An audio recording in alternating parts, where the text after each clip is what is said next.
Partager la parole. Seigneur Dieu Tout-Puissant, Père, nous voulons te bénir encore pour ton saint nom. Seigneur, merci pour ces moments que tu nous donnes, Seigneur Dieu, de pouvoir avoir cette communion fraternelle ensemble, Seigneur Père. Merci pour ton esprit qui nous conduit dans toutes choses, Seigneur Dieu. Nous savons que tu es présent au milieu de nous, Seigneur Dieu, depuis le début, et que tu continues à l'être, Seigneur Père.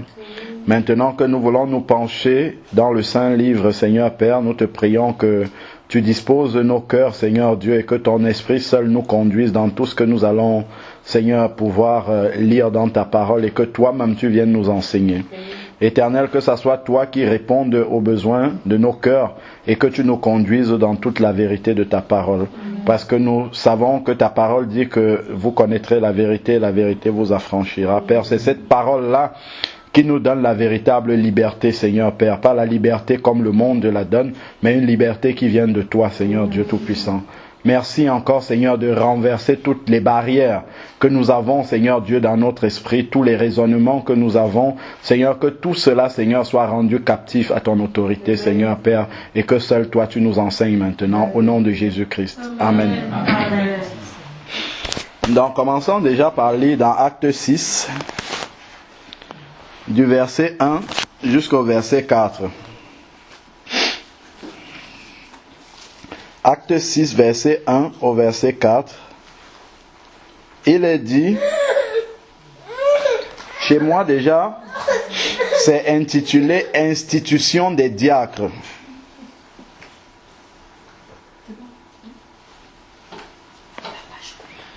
En ces jours-là, comme les disciples se multipliaient,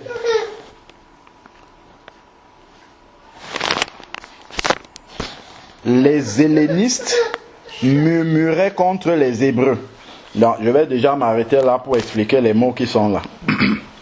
En ce jour-là, les disciples se multipliaient, donc il y avait de plus en plus de personnes qui croyaient au Seigneur, qui recevaient le Seigneur dans leur vie et qui rejoignaient justement la communion des chrétiens.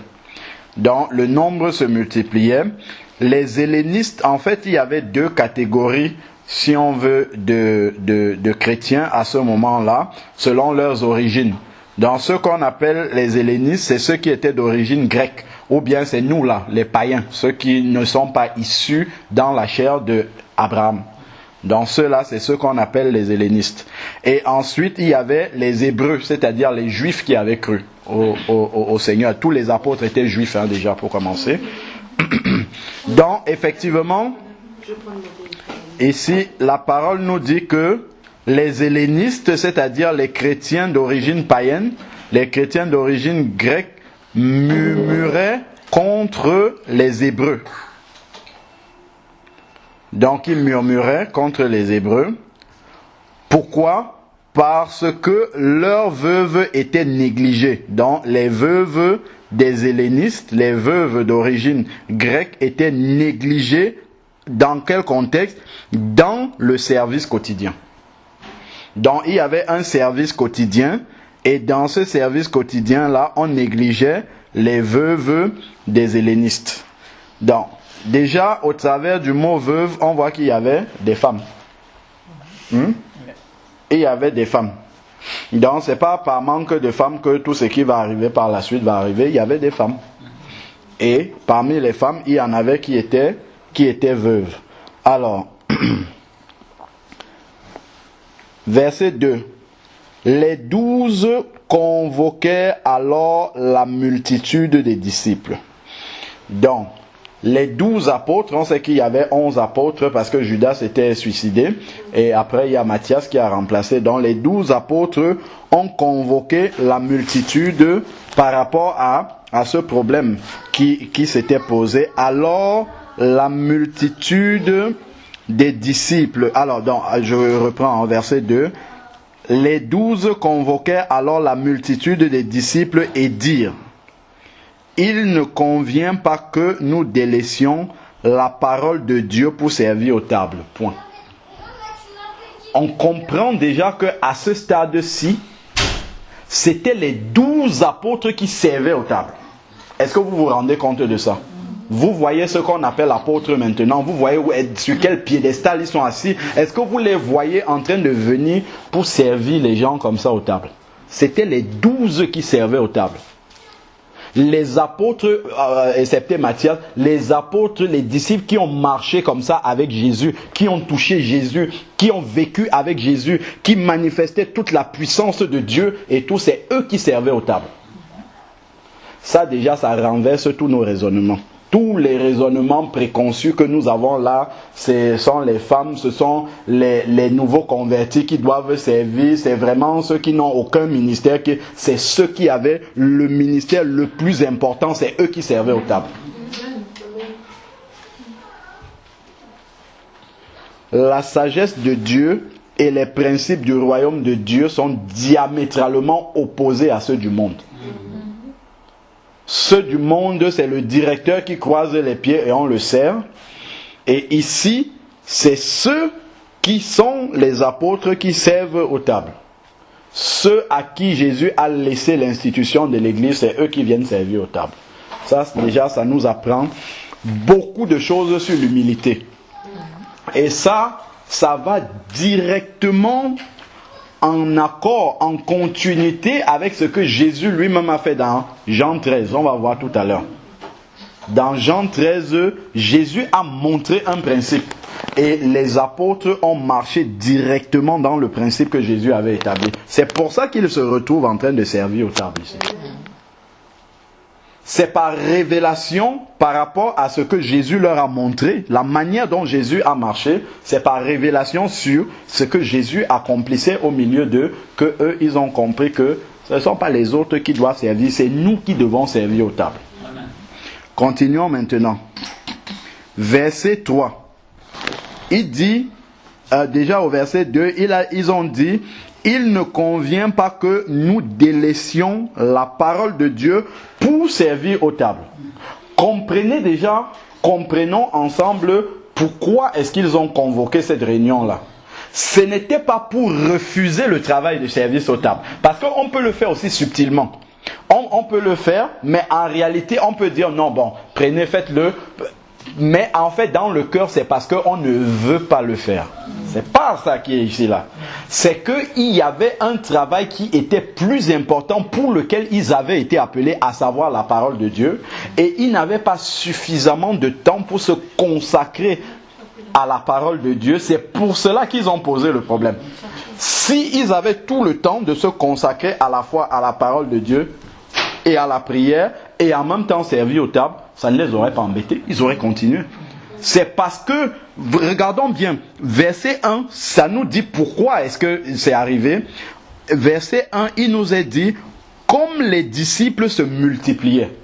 Donc au début, il y avait un nombre de convertis qui leur permettait de pouvoir servir aux tables et également se consacrer à la prière et à la parole de Dieu. Mais à un moment, il y avait déjà tellement de personnes, et qui dit tellement de personnes, dit forcément que le service est plus long.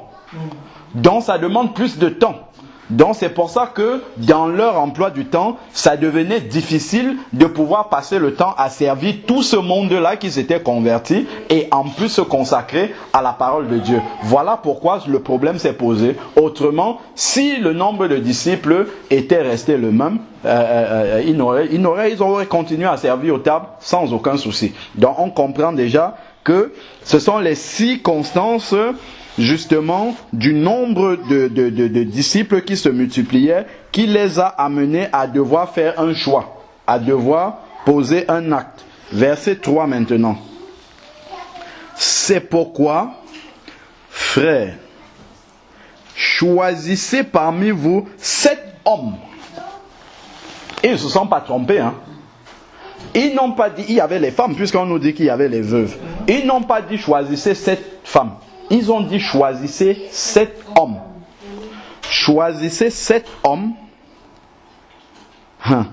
Ce n'est pas on prend 7 hommes comme ça, les yeux fermés. Il y a des conditions en plus. Pour servir aux tables, il y a des conditions. Ce n'est pas n'importe qui vient servir aux tables. Et on va voir pourquoi ce n'est pas n'importe qui peut servir aux tables. Il dit choisissez parmi vous 7 hommes de qui l'on rende un bon témoignage. Donc déjà, celui qui est en train de servir aux tables, il ne faut pas que les sœurs qui sont assises là, ou les autres frères qui sont assis là, et qui voient les personnes servir aux tables, qui disent, ah, celui-là même, il fait ceci, qu'ils soient en train de murmurer contre celui-là. Parce que quand tu sers, forcément tu es devant les gens, donc s'il y a des sujets, des choses à te reprocher, ça peut remonter. Donc c'est pour ça, il ne voulait pas que ceux qui sont assis et qui attendent qu'on les serve aient des motifs de reproche envers ceux-là et qu'ils soient dans le péché. C'est pour ça qu'il fallait prendre des personnes de qui l'on rend un bon témoignage. 2, remplis du Saint-Esprit. C'était des personnes remplies du Saint-Esprit. Pour servir aux tables, il faut être rempli du Saint-Esprit. Parce que déjà, celui qui est dans la chair, qui est un homme, pourquoi vous me demandez de faire ça? Ce sont les femmes qui servent. Là, il est dans le raisonnement charnel. Donc déjà, et en plus, dans la culture juive, nous savons que la femme était reléguée vraiment au dernier plan. Donc c'est pourquoi il y avait besoin justement que ça soit des personnes remplies du Saint-Esprit pour comprendre que en fait nous sommes dans un principe spirituel en fait. Nous ne sommes pas dans la chair. Si ce sont des hommes qui doivent servir, c'est un principe spirituel. C'est pas une affaire charnelle. Donc si on prend des hommes charnels qui viennent faire ça, ils vont faire ça dans la chair. Et puis ça va ramener des problèmes et tout ça. Alors que si ce sont des hommes spirituels, ils vont que déjà quand tu es un homme spirituel, tu peux recevoir les choses de Dieu. Parce que la Bible nous dit, c'est dans Jean 14 au verset 26, que le Saint-Esprit nous a été donné pour nous rappeler les paroles de Jésus. Donc celui qui est rempli du Saint-Esprit, automatiquement, le Saint-Esprit lui rappelle les paroles de Jésus et il peut les mettre en pratique. Donc si on n'a pas le Saint-Esprit, les paroles de Jésus restent très loin derrière nous et on agit par nous-mêmes, par notre propre intelligence et forcément ça ne marche pas. Ça ne peut pas marcher. C'est pour ça qu'il faut être rempli du Saint-Esprit. Le fait d'être rempli du Saint-Esprit nous permet d'être connecté automatiquement à Jésus. Et si on est connecté à Jésus, on va faire les choses que Jésus faisait. Et avoir la joie de les faire. Ça ne sera pas un fardeau pour nous, ça ne sera pas un joug pour nous, mais on sera dans la joie de le faire parce qu'on fait les choses comme le maître les faisait. On fait les choses en ressemblance au maître, pour lui ressembler. Voilà pourquoi il fallait qu'il soit rempli du Saint-Esprit. Non seulement bon témoignage, rempli du Saint-Esprit, mais aussi avoir de la sagesse. Une sagesse qui vient de Dieu. Parce que lorsqu'on sert les gens aux tables, déjà il faut comprendre qu'est-ce qu'ils appelaient servir aux tables. On sait que lorsqu'on lit dans Acte 2, il nous est dit que les disciples avaient tout en commun. Ils avaient tout en commun. Alors si nous prenons Acte 2, on va faire un petit parallèle avant de venir continuer pour comprendre vraiment qu'est-ce qui est en train de se passer là. Acte 2, verset 44. Acte 2, verset 44 nous dit: tous ceux qui avaient cru étaient ensemble et avaient tout en commun. Amen. Bon, déjà, regardons-nous un peu. Elle vit à son appartement, tonton a une maison, moi j'ai une voiture, l'autre frère a un lit, et ainsi de suite. Chacun a acquis ça, par la force de son travail. Si on ramène tout en commun comme ça maintenant, si je suis dans la chair, je vais dire, moi j'ai ramené un appartement, j'ai le droit plus que vous. L'autre va dire, si ma voiture n'est pas là, on ne peut même pas aller faire les courses. Donc j'ai plus de droits que vous. Et on va bagarrer dans la chair comme ça. C'est pour ça qu'il fallait être rempli du Saint-Esprit pour déjà être que dans le cœur la convoitise soit enlevée et que tout cela, tout ce qui a été apporté là soit équitablement reparti entre les enfants de Dieu qui sont là. Sans qu'il y ait encore un retour dans le passé. Mais on fait avec ce qui est ramené là de façon équitable. C'est pour ça qu'il fallait être rempli non seulement du Saint, mais de la sagesse de Dieu. Parce que si on n'est pas rempli de la sagesse de Dieu, on aura tendance à faire les choses dans la chair. Vous voyez par exemple dans les assemblées, quelqu'un vient, s'il a une grosse voiture ou s'il a un poste, c'est un ministre, s'il vient, on va lui mettre un grand canapé en or là-bas. Par rapport au peuple qui est là-bas de l'autre. Donc on fait déjà acception de personne. Alors que justement, quand on est rempli du Saint-Esprit et de sagesse, si quelqu'un arrive, c'est un enfant de Dieu, point à la ligne. Qu'il soit balayeur dans la vie ou qu'il soit directeur, c'est un enfant de Dieu. On le reçoit de la même façon. Donc, de la même façon, ceux qui distribuaient après ces biens-là ne vont pas voir que, ah, tonton, lui, il a ramené une maison, elle n'a ramené qu'un plat de riz. Donc, je dois faire une différence. Comme lui, il a beaucoup ramené, je vais beaucoup lui donner. Et non, non, non, pas du tout. C'est un partage équitable dans l'esprit du Seigneur. C'est pour ça qu'il fallait toute la sagesse de Dieu pour ne pas entrer dans les considérations charnelles pour pouvoir le faire. Donc, ici, il nous a dit, ils avaient tout en commun, acte 2, 45 maintenant. Chaque jour avec persévérance, ils étaient au temple d'un commun accord. Ils rompaient le pain dans les maisons, comme on fait là, dans les maisons, pas dans les bâtiments, et prenaient leur nourriture avec allégresse et simplicité de cœur. Donc, ils prenaient leur nourriture ensemble, comme on vient de le faire là. Ils louaient Dieu et obtenaient la faveur de tout le peuple. Et qu'est-ce que, quand ils vivaient comme ça dans l'harmonie, et le Seigneur ajoutait chaque jour à l'église ceux qui étaient sauvés. Donc, le Seigneur lui-même venait rajouter, parce que quand on voyait leur façon de vivre, les gens disaient, ah, vraiment, leur vie a été transformée. Nous aussi, nous voulons être comme eux. Je lis maintenant dans Acte 4, verset 32. Acte 4, verset 32. La multitude de ceux qui avaient cru, on voit maintenant ils sont une multitude. On sait qu'il y a 3000 qui se sont convertis là déjà le premier jour.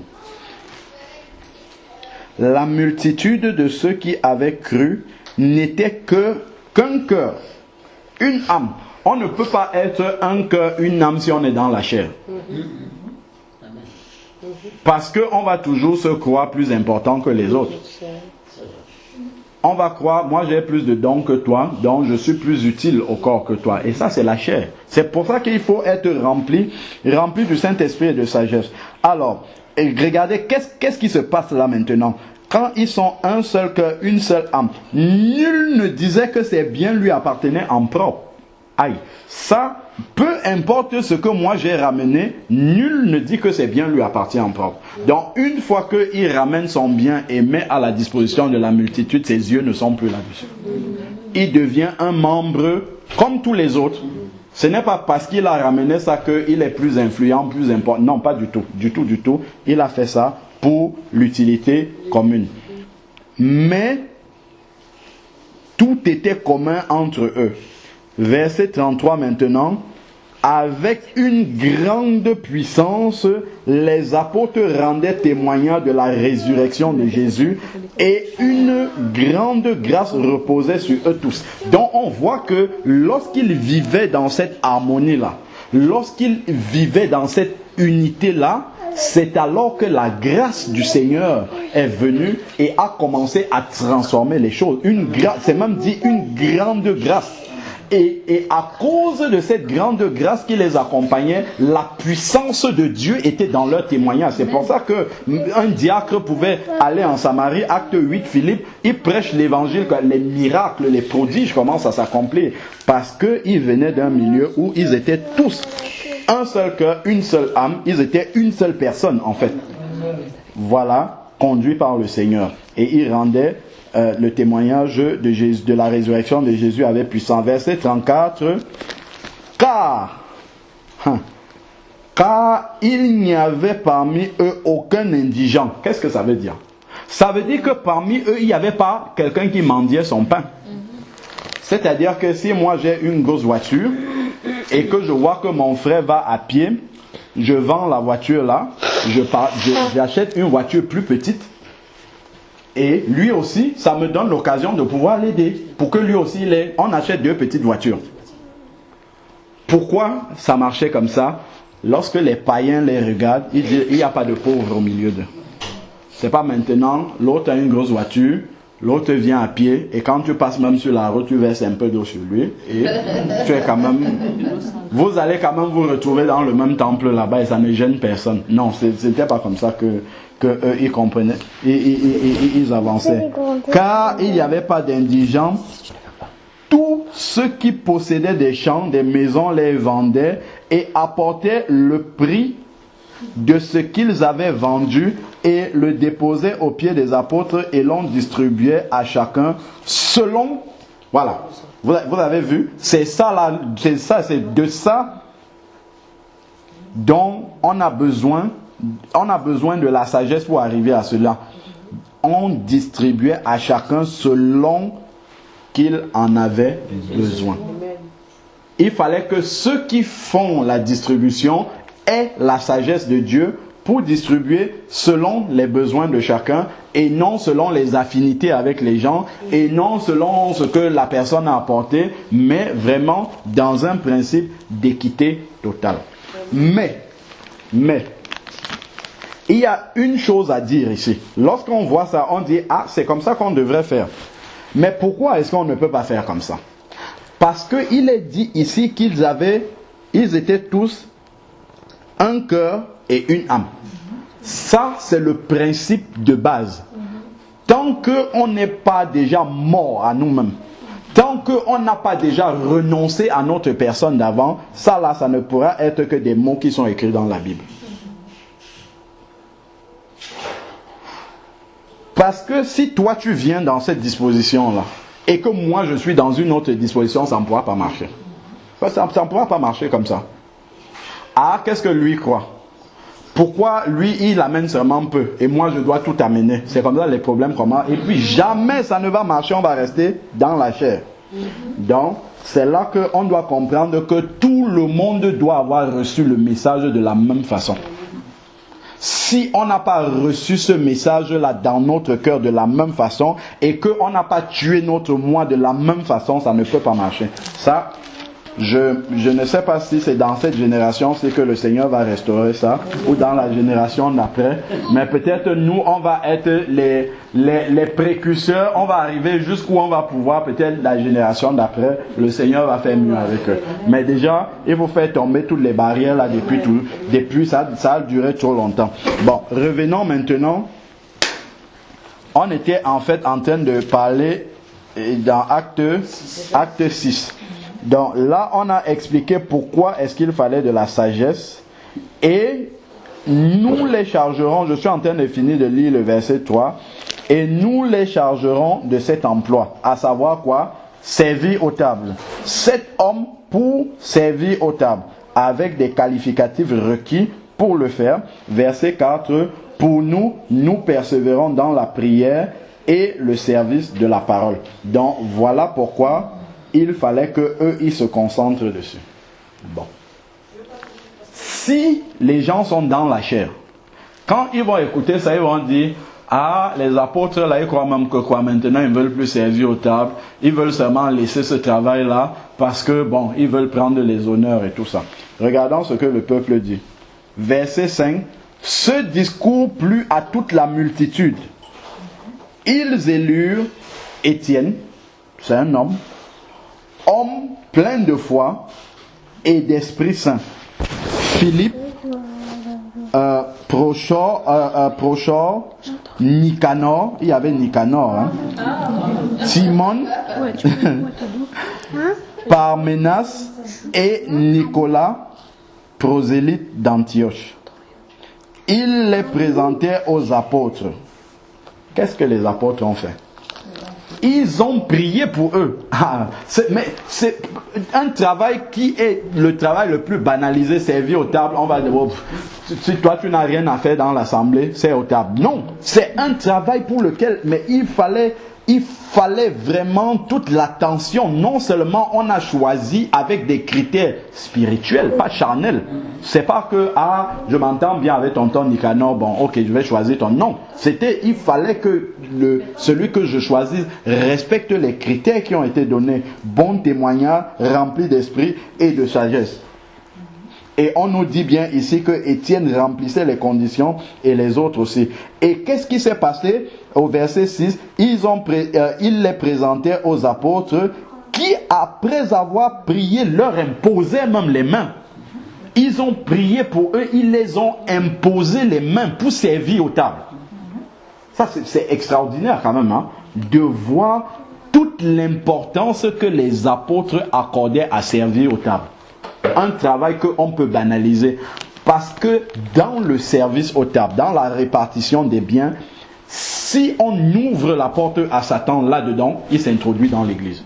Parce que des disputes peuvent arriver. Si tu n'es pas rempli d'esprit pour remettre les choses en place rapidement, ben ça part dans tous les sens. C'est pour ça que les apôtres avaient compris que ce n'est pas n'importe qui pouvait faire ce travail-là. Il fallait vraiment que ce soit quelqu'un qui soit connecté au Seigneur pour faire ce travail de distribution et de service aux tables.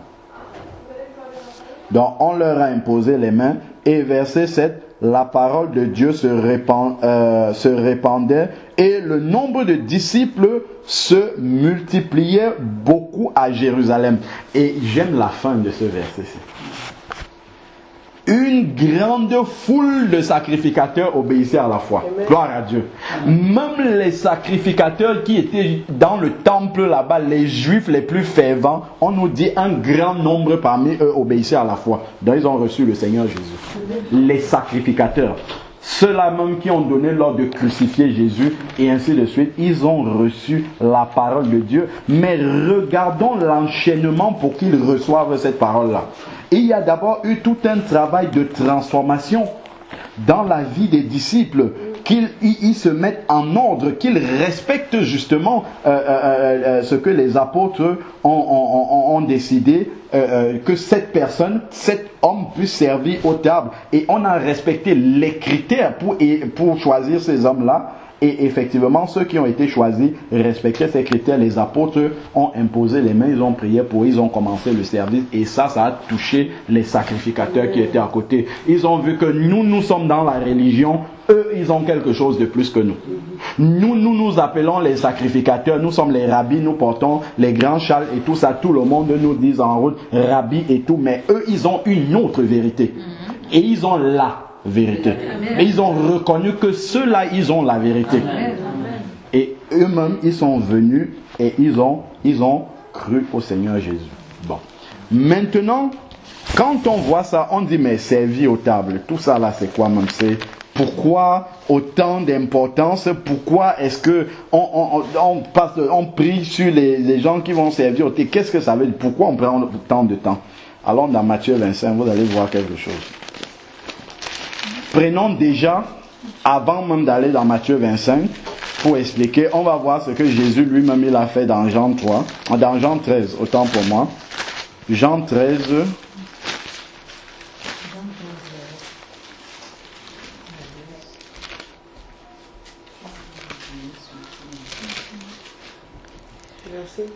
Jean 13, prenons même à partir du premier verset pour bien comprendre le contexte. Après la fête de Pâques, sachant que l'heure était venue pour lui de passer de ce monde au Père, Jésus, qui avait aimé les siens, qui étaient dans le monde, les aima jusqu'au bout. Pendant le repas, alors que le diable avait déjà mis au cœur de Judas, fils de Simon, de le livrer, Jésus, qui savait que le Père avait tout remis entre ses mains, qu'il était venu de Dieu et qu'il s'en allait à Dieu, se leva de la table, ôta ses vêtements et prit un linge dont il s'entoura. Ensuite, il versa de l'eau dans un bassin et se mit à laver les pieds des disciples et à essuyer avec le linge qu'il avait à la ceinture. On peut déjà s'arrêter à ce stade-ci et nous imaginer un peu la scène. Nous imaginer un peu ce qui est en train de se passer. À l'époque de Jésus, les gens marchaient avec des chaussures ouvertes. Comme on voit ici, les chaussures qu'on met pendant l'été, là. Les sandales. Donc, et ils marchaient à pied. Ils ne voyageaient pas dans les voitures comme nous. Donc, ils marchaient à pied. Ils ramassaient toutes sortes de saletés. C'est pas, la France est propre là, c'est bien balayé, propre partout. Même si nous on marche pieds nus là, on ne se sentira pas vraiment sale. Donc, eux, ils ramassaient toutes sortes de saletés, d'impuretés et tout ça. Et voilà les pieds desquels Jésus va se pencher pour commencer à laver. C'est le créateur du monde qui est là avec eux, qui va faire ça. Il n'a pas dit amenez-moi une bassine. Non, il est allé prendre lui-même, il a commencé à faire le travail. Donc c'est une leçon déjà qui renversait complètement. Et on va voir dans la suite que les disciples n'ont pas compris ce que Jésus voulait faire. On lui a dit non, attends, qu'est-ce que tu es en train de faire comme ça? Regardons les versets d'après. Parce que c'était tellement bouleversant pour les disciples de voir Jésus faire une chose pareille. Mais il fallait que Jésus renverse la sagesse de ce monde-ci. Qu'il renverse les principes de ce monde. Et qu'il montre que les principes du royaume de Dieu ne sont pas les principes qui régissent ce monde-ci. Parce que, comme nous dit 1 Jean 5 au verset 19, ce monde est dominé par le malin. Donc les principes que nous voyons dans ce monde-ci, la plupart de ces principes-là, ce sont les principes du royaume de Satan. Ce ne sont pas les principes du royaume de Dieu. Donc ce qui nous semble souvent normal là dans la société, il faut comprendre que c'est le royaume de Satan qui fonctionne comme ça, pas le royaume de Dieu. C'est pour ça que des fois, quand on lit les réalités du royaume de Dieu, on dit mais comment est-ce que ça c'est possible? Qu'est-ce que ça veut dire ça? Parce que nous baignons en fait dans les principes du royaume de Satan. Et c'est pas étonnant, la Bible l'a dit. Le prince de la puissance de l'air, c'est-à-dire partout nous respirons les trucs de Satan. Mais nous qui sommes les enfants de Dieu, nous avons le discernement pour comprendre les principes du royaume de Dieu et comprendre que nous sommes en opposition avec ce qui régit le monde. C'est d'ailleurs pour ça qu'il dit dans Romains 12 au verset 2 que ne vous conformez pas au siècle présent. Pourquoi? Parce que le siècle présent est dominé par le malin avec ses principes. Mais soyez transformés par le renouvellement de l'intelligence. Donc Dieu doit nous donner à lui ses pensées, à lui ses principes. Et nous, bien qu'étant dans ce monde qui est dominé par le malin, nous devons marcher selon les principes du royaume de Dieu, étant ici sur la terre. Voilà pourquoi dans Romains 5 au verset 19, il nous appelle ses ambassadeurs. Un ambassadeur, c'est quelqu'un qui est étranger dans une nation et qui représente son pays dans cette nation-là. Donc, nous sommes des étrangers sur la terre. L'ambassadeur d'Irak, ici, là, en France, lui, il respecte les principes d'Irak. Le mois du jeûne de Ramadan, il jeûne. Même si les Français ne jeûnent pas, lui, il jeûne parce qu'il représente son pays. Et là-bas, on est en train de jeûner. S'il y a férié au Cameroun, vous allez à l'ambassade du Cameroun, ça va être fermé. Même si en France, on travaille, eux, ils ne travaillent pas. Ils respectent les principes de leur pays. De la même façon, nous sommes là dans le monde, mais nous respectons les principes du royaume de Dieu. C'est pour ça que quand nous voyons certaines choses, il faut que nous prenions du recul. Qu'est-ce que la parole de Dieu dit par rapport à ce que je suis en train de voir? Tout le monde en train d'observer, courir et faire la chose. Une fois comme ça, c'était au mois de janvier. J'étais en train d'aller dans un supermarché pour acheter une galette des rois. Je suis en train de faire le rayon pour acheter la galette des rois. Après, je vois beaucoup de personnes se précipiter sur les galettes des rois. Je pensais qu'ils faisaient une promo. Et donc, les gens se précipitaient dessus. Et là, tout de suite, comme ça, le Saint-Esprit a dit dans mon cœur, si les gens du monde courent après quelque chose, il y a quelque chose qui n'est pas de Dieu là-dedans. Je dis, les gens ne peuvent pas courir après les choses de Dieu comme ça, c'est pas possible. Les gens du monde ne peuvent pas courir après les choses de Dieu. Et quand je suis rentré au bureau, je suis allé juste sur Internet, juste pour voir comme ça, c'est quoi l'origine des galettes des rois. J'ai vu, ça vient des traditions grecques païennes, là, bien païennes, où on prenait, je sais même plus trop comment ils faisaient ça. Les esclaves s'amusaient avec ceux qui n'étaient pas esclaves. Il y a un truc comme ça de vraiment, c'est païen du début à la fin. J'ai compris, ah d'accord, ok, je comprends. Ce qui est profane attire les profanes, et ce qui est de Dieu attire les enfants de Dieu. Et ceux qui ne sont pas justement de ce monde, qui ne sont pas profanes, normalement, quand ils voient ce qui attire les profanes, ils doivent se poser des questions là-dessus. Ils doivent aller interroger, creuser, chercher, est-ce que là derrière, il n'y a pas quelque chose qui flirte un peu avec le malin ou pas? Est-ce que la source vient de Dieu? Non. Et c'est normal que les païens courent après ça. C'est normal, c'est ce que j'ai oublié dans les détails exactement d'où vient la galette des rois, mais j'ai vu que c'était en rapport avec les païens romains et tout ça là. J'avais lu ça en janvier, j'ai dit bon ok, maintenant je comprends et il faudrait que j'applique ça pour beaucoup d'autres choses. Voilà, donc continuons maintenant ici là. Nous sommes au verset 6 de Jean 13. Il vint donc à Simon Pierre, qui lui dit, Simon, ce qui est bien avec Simon, c'est qu'il ne cachait pas ce qu'il pensait, il disait ça, et au travers des paroles de Simon, comme Simon n'avait pas encore reçu le Saint-Esprit, on voit comment l'homme charnel peut réagir quand il est devant l'homme spirituel. Et ça nous montre justement la différence entre toi qui as reçu le Saint-Esprit et le païen qui est à côté qui n'a pas reçu le Saint-Esprit. Comment est-ce que vous allez réagir devant la même situation normalement? Donc, et Simon vint alors et il dit, toi Seigneur, tu ne me laverais pas les pieds. Il dit non, c'est impossible.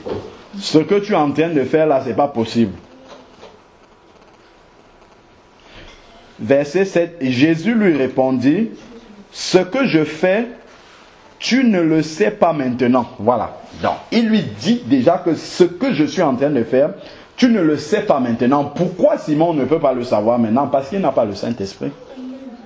Il n'a pas encore reçu le Saint-Esprit. C'est dans Jean 20 que Jésus, après la résurrection, vient au milieu de ses disciples et il souffle et il dit, recevez le Saint-Esprit. C'est à ce moment-là que les disciples vont recevoir le Saint-Esprit. C'est dans Jean 20, verset 22.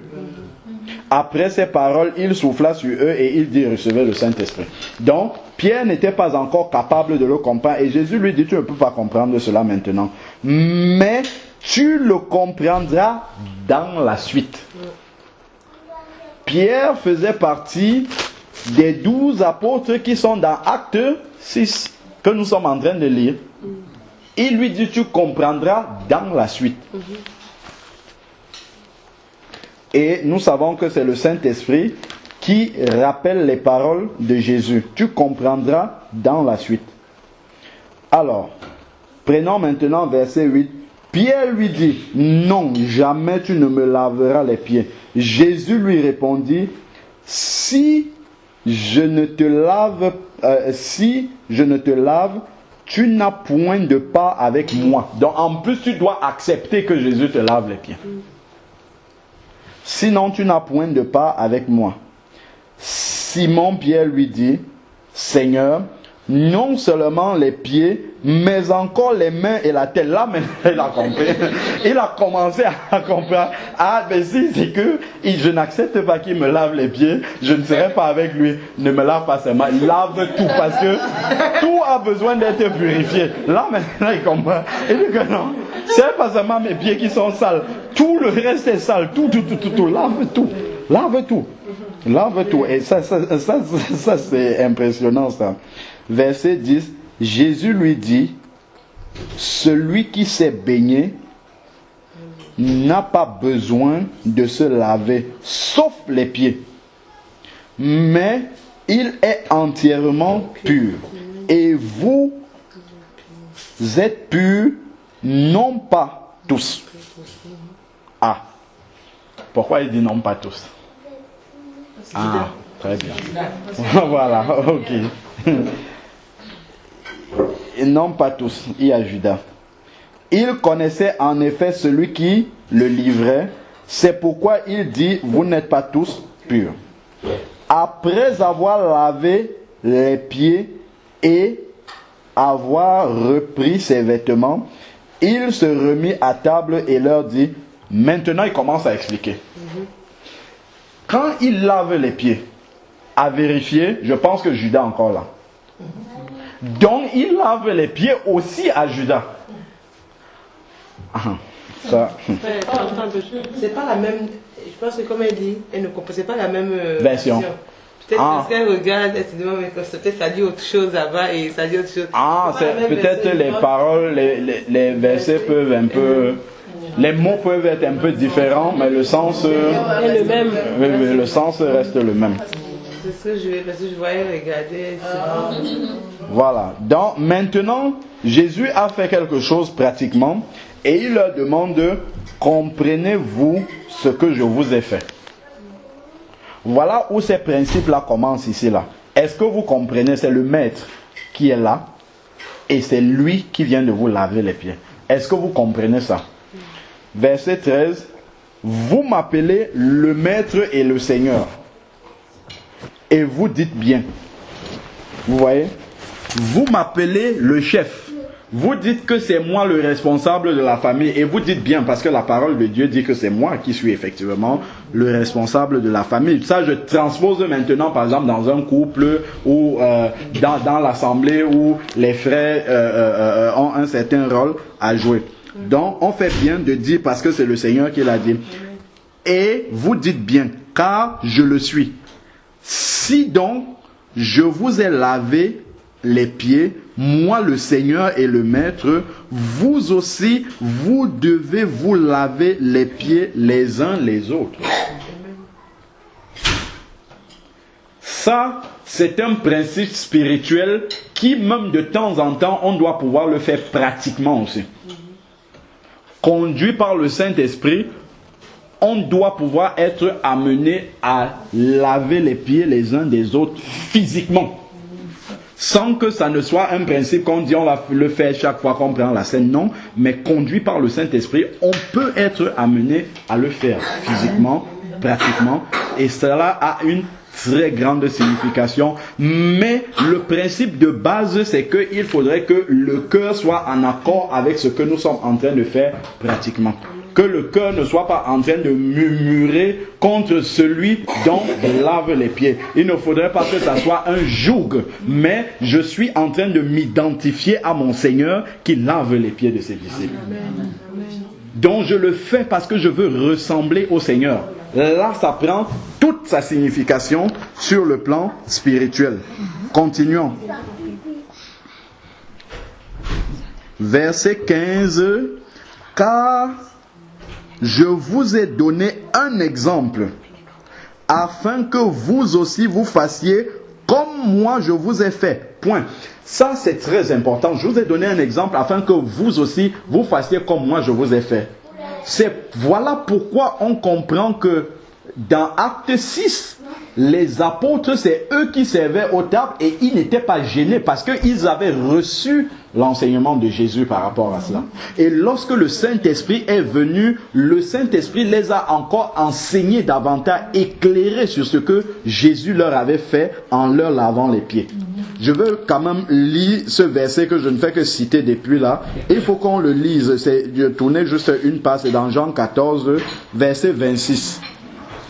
Mais le consolateur, le Saint-Esprit, que le Père enverra en mon nom, c'est lui qui vous enseignera toutes choses et vous rappellera tout ce que je vous ai dit. Donc c'est le Saint-Esprit qui a ramené cette parole-là dans le cœur des apôtres et leur a dit, ah, vous avez vu votre maître, il vous a lavé les pieds. Ah, aujourd'hui, vous êtes les apôtres, il y a des disciples, il y en a plein, c'est vous qui allez servir au temple. Pour ressembler justement à votre maître, parce que votre maître vous a montré le principe. Donc voilà pourquoi ce n'était pas un problème que les apôtres servent aux tables. Donc aujourd'hui, ceux qui sont les grands bishops, qui sont les grands apôtres, là, si on leur demande de servir aux tables et qu'ils boudent, ça veut dire qu'ils ne sont pas du Seigneur, point à la ligne. Tout simplement, ça montre qu'ils n'ont jamais été appelés par le Seigneur. Parce que si tu as été appelé par le Seigneur t'enseigne par son Saint-Esprit les principes du royaume de Dieu. Le plus grand, c'est celui qui sert les autres. Il y a un frère pasteur qui me racontait encore quand j'étais dans le bâtiment qu'une fois il a été, je ne sais pas, en province là-bas, où il y avait une convention de pasteurs, là, plein de pasteurs s'étaient réunis dans une assemblée. Ils ont fait le culte avec une assemblée qui les accueillait. Au moment maintenant de la gape fraternelle, on a mis les serviteurs de Dieu dans une salle avec des cuillères, des couverts, tout bien net. Et on a mis le peuple de l'autre côté. Et ce frère pasteur-là me dit, il était sidéré, il a vu, il a dit au sœurs, mais qu'est-ce que vous êtes en train de faire? Pourquoi vous nous mettez ici et vous laissez le peuple là-bas? Mais il était le seul à se lever pour dire que mais ça, c'est pas normal ça. Mais eux, ils trouvent ça tellement normal. Et le pire, c'est que le peuple trouve ça normal aussi. Le peuple est complice. Et c'est là qu'on voit que le peuple est enchaîné. Le peuple même n'a pas encore le voile par rapport à cela. Et ça vient d'un principe. Et le Seigneur m'a enseigné là-dessus. Si vous avez suivi la vidéo, c'est sur la dénomination. Ça vient de la dénomination. Seul Dieu a l'autorité de donner le nom à une église. Jésus, qui est la tête de l'église, seul lui a l'autorité de donner un nom. Et ça vient depuis la Genèse. Quand on voit Dieu a créé le jour et la nuit, il a appelé ça jour, il a appelé l'autre la nuit, il a appelé l'autre le ciel, il a appelé ici terre, ainsi, parce que c'est lui le créateur. Quand on prend dans Genèse 2 au verset 7, lorsque Dieu a créé la femme, il a amené, attends, faut pas que je dise de bêtises sur le verset, Genèse 2, verset 7. Voilà. L'Éternel Dieu forma l'homme de la poussière du sol, insuffla dans ses narines. Non, c'est pas ça. C'est plutôt, justement, on a bien fait de vérifier. Verset 22, en fait. L'Éternel Dieu forma une femme de la côte qu'il avait prise de l'homme et il l'amena vers l'homme. L'homme dit, cette fois, c'est l'os de mes os, la chair de ma chair, c'est elle qu'on appellera femme. Donc c'est l'homme qui a donné le nom à la femme. Et c'est là que Dieu institue déjà en préambule le fait que l'homme doit être le chef de la femme. C'est ici que ça commence. De la même façon, je crois au verset d'avant, quand il a formé les animaux, il a amené les animaux devant Adam pour voir comment Adam les appellerait. En fait, c'est une manière pour Dieu, bien que ce soit lui qui a créé les animaux, de donner l'autorité à l'homme sur les animaux, parce qu'il a donné l'autorité à l'homme de nommer ces animaux-là. Donc quand quelqu'un se permet de donner un nom à l'église de Dieu, il se prend pour la tête de l'église. Parce que seul la tête, celui qui a fondé l'église, peut donner un nom. C'est pour ça que dans Matthieu 16 au verset 18, lorsque Jésus a demandé aux apôtres, qui dites-vous que je suis? Et Pierre a dit, tu es le Christ, le Fils du Dieu vivant. Jésus a répondu, ce ne sont pas la chair et le sang qui te l'ont révélé, mais mon Père qui est dans le ciel. Et qu'est-ce que Jésus a dit? Tu es Pierre, je lis dans dans Matthieu 16, verset 18 là-bas. Et moi je te dis, tu es Pierre, c'est-à-dire Pétros, et sur cette pierre, Pétra, le rocher, je bâtirai quoi? Mon église. C'est la première mention de l'église dans la Bible. Et c'est Jésus, c'est sorti de sa bouche. C'est Jésus qui a nommé ça pour la première fois. Il a dit mon église. Il a appelé ça église. C'est Jésus qui a appelé église. Et c'est normal que dans Éphésiens 5, quand on dit l'homme est le chef de la femme, tout ça, et on dit Christ est la tête. Christ est le chef de l'église. C'est pour ça que seul lui peut donner un nom à une église. Et les apôtres n'ont jamais donné de nom à l'église. Pourquoi? C'est le Saint-Esprit qui a empêché les apôtres de donner un nom à une église. C'est pour ça que quand ils arrivaient à Épernon, ils vont dire l'église d'Épernon. Tout simplement, ils vont juste dire la ville pour qu'on comprenne que ça se réunit à Épernon. Mais ils n'ont pas église de Dieu de ceci, église des rachetés de... Non, pas du tout.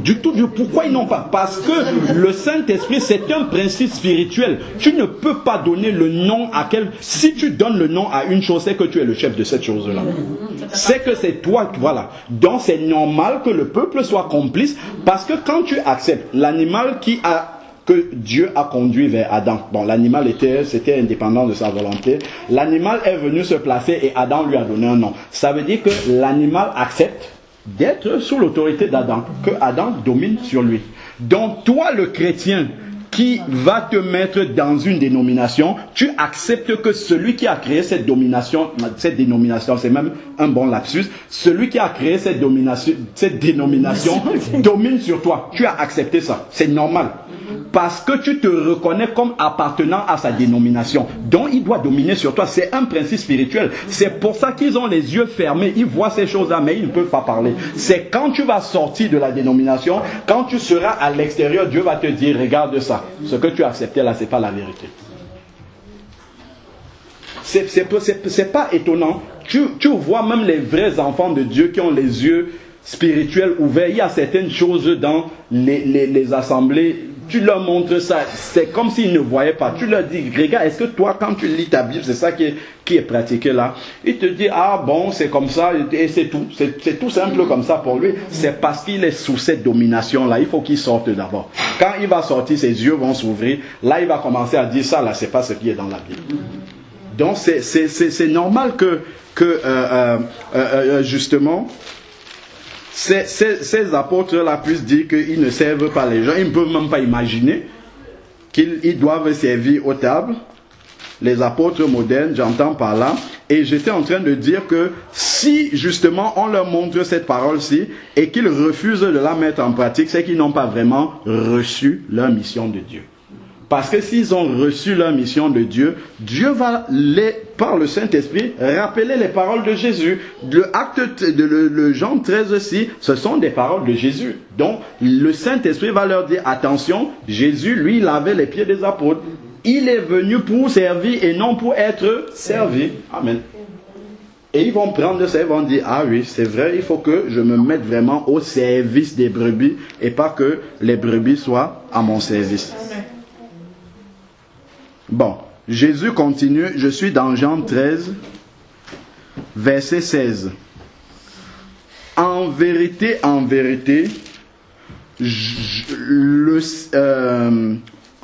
je vous le dis, le serviteur n'est pas plus grand que son Seigneur. Et justement, ces nouveaux apôtres-là,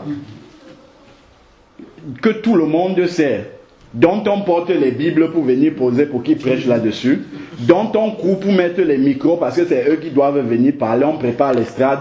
Dans certaines assemblées même, le peuple doit d'abord louer le Seigneur. Le pasteur, lui, il est assis dans son bureau, on ne sait pas ce qu'il fait. Lui, il vient seulement pour prêcher. Lui, il n'a pas besoin de louer aussi le Seigneur, il vient seulement pour prêcher. Tout cela parce qu'ils se mettent au-dessus du peuple. Parce qu'eux, ils pensent qu'ils sont au-dessus du peuple. Et il est dit ici que le serviteur n'est pas plus grand que son maître. Donc, eux, en marchant comme ils marchent là, eux, ils se prennent plus grand que Jésus, hein. Eux, ils pensent qu'ils sont plus que Jésus, puisqu'ils font ce que Jésus n'a pas fait. Ils pensent qu'ils peuvent avoir les honneurs ici, qu'ils vont avoir les honneurs ici, et avoir aussi les honneurs dans le ciel. Pas du tout. Ici, sur la terre, c'est la croix, et là-haut, c'est le trône. Alors, en vérité, je vous le dis, le serviteur n'est pas plus grand que son Seigneur, ni l'apôtre plus grand que celui qui l'a envoyé. Bon. Verset 17 maintenant, ça c'est vraiment capital et ça peut s'appliquer à pratiquement toute la parole de Dieu. Si vous savez cela, oui, si vous savez cela, vous êtes heureux. Donc, c'est une bonne chose de savoir ces principes. Je sais que plusieurs membres de ces serviteurs la prêchent. Ils prêchent ce chapitre-ci. Ils prêchent ça, comme c'est écrit là. Donc, ils connaissent la vérité.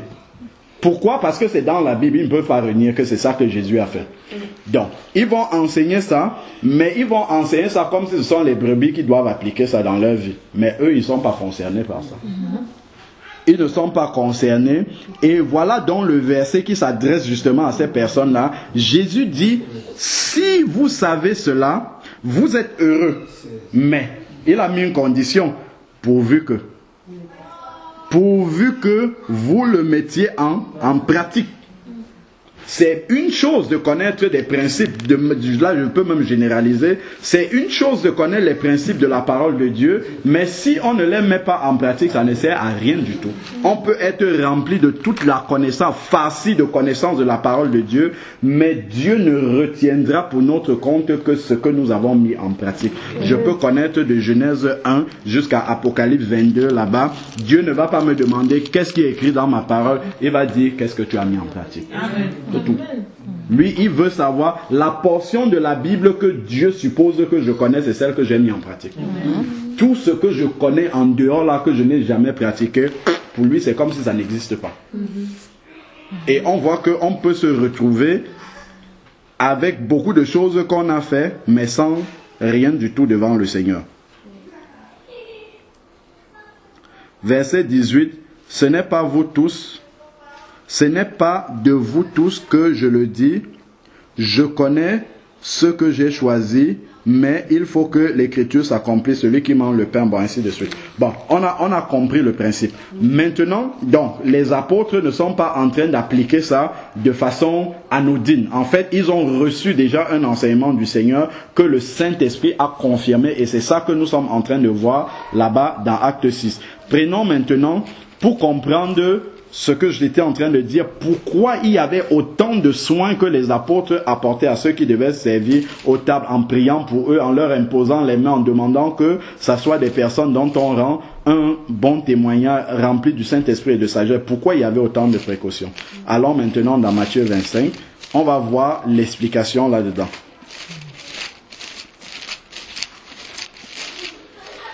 Matthieu 25, on peut prendre à partir du verset 31, de 31 à 40. Lorsque le Fils de l'homme viendra, dans sa gloire, avec tous les anges, il s'assiera sur son trône de gloire. Toutes les nations seront assemblées devant lui. Il séparera les uns d'avec les autres, comme le berger sépare les brebis d'avec les boucs. Et il mettra les brebis à sa droite et les boucs à sa gauche. Alors le roi dira à ceux qui seront à sa droite, venez, vous qui êtes bénis de mon Père, recevez en héritage le royaume qui vous a été préparé dès la fondation du monde. Amen.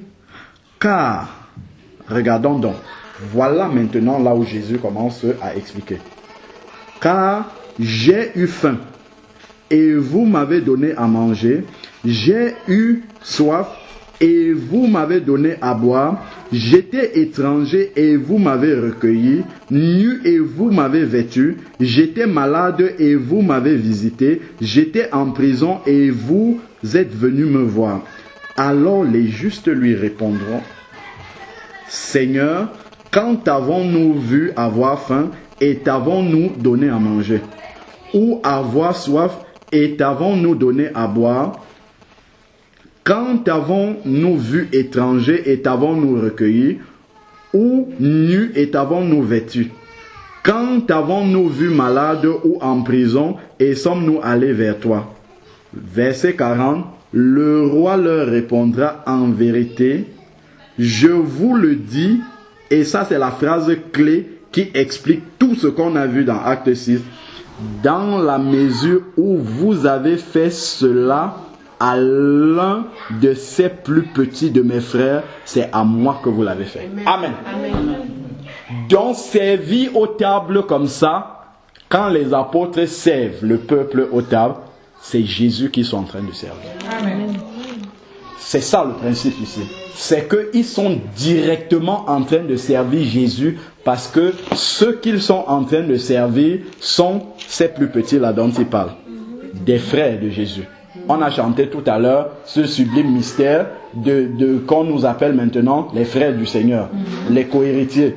Donc voilà le principe ici à chaque fois que vous l'avez fait à l'un de ces plus petits de mes frères, c'est à moi que vous l'avez fait. Donc voilà pourquoi les apôtres voulaient que ce soit des personnes remplies du Saint-Esprit, de sagesse, dont on rend un bon témoignage. Pourquoi? Parce que c'est pour servir Jésus. Même comme ce sont les chrétiens qui sont, en fait, c'est Jésus qui sont en train de servir. Et on ne peut pas servir Jésus dans le désordre. On ne peut pas servir Jésus avec la sagesse humaine. On ne peut pas servir Jésus comme on veut. Il faut servir Jésus avec, justement, l'appui du Saint-Esprit pour le faire dans l'Esprit. Voilà donc pourquoi, ça c'est un principe qu'on fait là quand on est réunis entre chrétiens, mais le principe est beaucoup plus général que cela. Quand tu fais quelque chose pour ton frère dans la foi, pour ta sœur dans la foi, il faudrait que tu t'appliques en sachant que tu le fais pour Jésus directement. Ça c'est très très très important, c'est quelque chose qu'on doit vraiment comprendre dans l'esprit. Quand je fais quelque chose pour un des plus petits des frères chrétiens ou des sœurs chrétiennes, il faut que je comprenne que c'est le Seigneur que je suis en train de servir. Et Dieu commence à nous tester dans ces plus petites choses-là. Il dit, si tu es fidèle dans les plus petites choses, je te donnerai plus grand. Tu restes dans ta chambre, tu te dis, Seigneur, je veux que tu m'utilises. Et tout de suite, tu veux que, dès que tu poses la main sur un malade, s'il avait le cancer, il est guéri. L'autre, tu poses la main, il ressuscite d'entre les morts. Non, non. Jésus veut déjà voir que dans les plus petites choses comme ça, tu peux le faire déjà avec tout le cœur. Parce que tu le fais pour le Seigneur. C'est pas parce que tu es en train de faire quelque chose qui est grand que c'est ça qui est seulement pour le Seigneur. Même les plus petites choses, on vient de dire là, ton frère, ta soeur t'a demandé une aiguille, tu vas prendre la plus belle aiguille si tu peux lui donner, c'est ça que tu vas lui donner.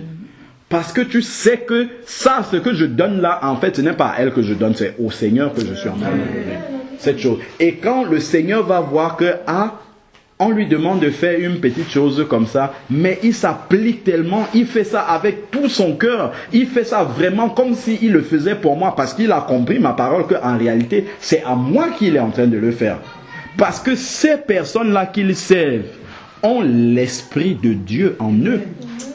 Donc c'est cet esprit-là qui est à l'intérieur de lui, c'est lui que je suis en train de servir. Donc c'est Dieu lui-même, Jésus-là, que je suis en train de servir comme ça. Et si j'ai compris ça, mais je ne vois, même si celui-là est en train de m'insulter quand je suis, c'est pas grave. Il m'insulte, mais je sais que je fais ça pour le Seigneur. Donc, et je le fais bien en m'appliquant tellement, et la seule récompense que j'attends, c'est du Seigneur. Je n'attends pas la récompense d'un homme. Parce que les hommes sont ingrats, c'est clair déjà, même ceux qui ont l'Esprit de Dieu, des fois ils sont ingrats. Donc il ne faut pas attendre sa récompense des hommes. Il a dit, là on est dans le tribunal, où il est en train de venir rétribuer justement. Il faut se dire, je le fais de bon cœur, je le fais comme si je le faisais pour le Seigneur, et d'ailleurs c'est même pas comme si je le fais pour le Seigneur, et j'attends ma récompense du Seigneur uniquement, même si personne ne reconnaît ce que je suis en train de faire. Si lui là-bas dans le ciel, il reconnaît, amen. C'est tout ce que j'attends. Et là, ça va même nous empêcher de murmurer. Parce que des fois, dans la chair, quand on fait quelque chose, on veut que toute la terre reconnaisse qu'on a fait cette chose-là. La plupart des choses, même bonnes, que nous faisons pour le Seigneur, nous devons le faire dans le secret. Amen. Nous devons le faire loin des regards des gens. Parce que quand les gens nous voient faire, ils commencent à nous donner des honneurs. Ils commencent à nous apprécier. Et c'est ça qui est notre salaire. Ce salaire-là, c'est pas le salaire qui nous intéresse, c'est ce que Dieu dit. Je pense qu'il y a un verset qui dit, je crois, cet homme-là attend sa louange du Seigneur. Il faut que ce soit le Seigneur lui-même qui fasse ta louange. Pas les hommes, mais que ce soit le Seigneur qui fasse la louange. Qu'il dise, vous connaissez mon serviteur qui est là-bas, lui ou ma servante qui est là-bas, elle, quand elle fait quelque chose, si c'est pour un de ses frères, pour une de ses sœurs, elle le fait vraiment en sachant que c'est à moi qu'elle est en train de faire ça. Ça, ce sont des principes élémentaires de la foi chrétienne qu'on doit avoir compris véritablement. C'est dommage que ceux qui enseignent la parole eux-mêmes ne comprennent même pas ça, alors que c'est la base. Normalement, quand on a compris ça, les choses avancent de façon naturelle. Naturelle, on fait les choses spontanément parce qu'on est rempli de l'amour de Dieu et on le fait. le Seigneur nous a aimés, il n'a pas attendu, c'est pas un amour intéressé. Donc nous aussi, en retour, nous ne devons pas avoir un amour intéressé vis-à-vis du Seigneur. Donc quand on le fait à un frère, à une soeur, on n'attend pas que le frère ou la soeur nous rende ça un jour. On le fait comme ça parce qu'on sait que le Seigneur aime que nous fassions comme ça. Amen, que Dieu soit béni. Donc on a compris maintenant que ce principe-là, que les frères servent aux tables, c'est un principe biblique. Et non seulement il est biblique, mais il y a tout un enseignement spirituel derrière qu'on a compris véritablement maintenant. Seigneur Dieu Tout-Puissant, Père, je veux te rendre grâce encore et bénis ton nom, Seigneur Dieu, pour ce partage que tu viens de nous donner, pour ce message. Seigneur, je veux te dire merci parce que cela est la base même de notre foi. Seigneur, tu as dit dans ta parole que à ceux-ci, ils reconnaîtront que ce sont véritablement mes disciples, c'est à l'amour qu'ils ont entre eux. Seigneur, aide-nous lorsque nous faisons quelque chose pour nos bien-aimés, de bien réaliser que nous le faisons, non seulement pour qu'ils soient dans la joie, mais aussi nous les faisons vraiment en sachant que nous le faisons à toi directement. Seigneur, que cela soit une révélation qui transforme notre vie, que cela soit une révélation qui transforme nos relations avec nos frères et sœurs et que cela soit une révélation qui vienne complètement révolutionner notre foi afin que nous puissions marcher d'une façon différente dont marchent les païens, Seigneur Dieu, que nous puissions marcher dans toute la lumière parce que c'est nous qui sommes la lumière du monde, c'est nous qui devons éclairer ce monde enténébré, Seigneur Dieu. C'est avec des principes révolutionnaires comme cela, des principes qui sont diamétralement opposés à la sagesse du monde. C'est avec ces principes divins là, Seigneur Dieu, que nous allons apporter véritablement, Seigneur Dieu, une transformation dans cette société. Seigneur Père, que cela soit vrai dans ma propre vie, Seigneur Dieu, et dans la vie de mes frères et sœurs que tu as mis avec moi. Que ton nom soit béni et que toute la gloire te revienne au nom puissant et glorieux de Jésus-Christ. Amen. Amen.